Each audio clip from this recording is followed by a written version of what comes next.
welcome to Rumah Terbuka Mira Filzah. Jom kita masuk.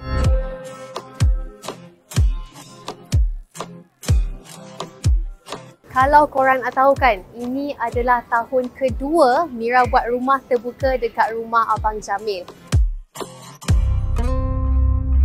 Iya, lokasi yang sama macam last year dekat rumah Abang Jamil. Sebab apa Mira suka?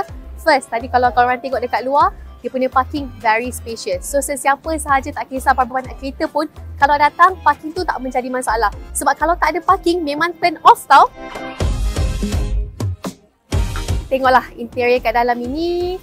Dia ada vibes kampung sikit, outdoor sikit. Kalau malam nampak cantik sebab boleh pasang lampu. Kalau siang nampak cantik sebab nampak langit. So dia ada satu vibes yang Mira rasa sangat sesuai untuk open house ataupun kalau buat wedding atau majlis akikah.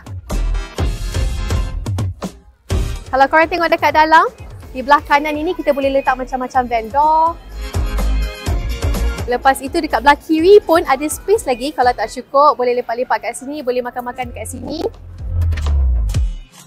Dekat dalam ada bilik ber-aircon yang berkaca tu. So kalau orang nikah atau ada pelamin ke apa boleh buat kat dalam lah. Tapi macam Mira punya sebab rumah terbuka, kita buat kat luar ni je.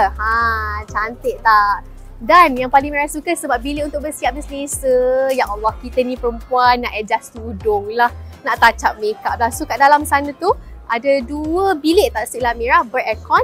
Siap ada tandas kat dalam, selesa untuk kita bersiap dan berehat. Lagi satu yang Mira suka pasal rumah Abang Jamil Kuala Lumpur ni sebab layout dia. Saya pernah pergi tempat lain, tapi layout dia tak macam ni.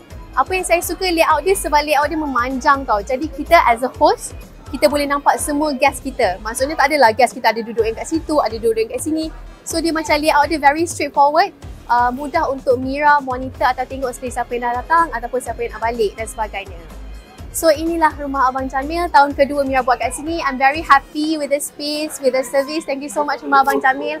And hopefully in future kita akan bekerjasama lagi. Thank you. Bye-bye.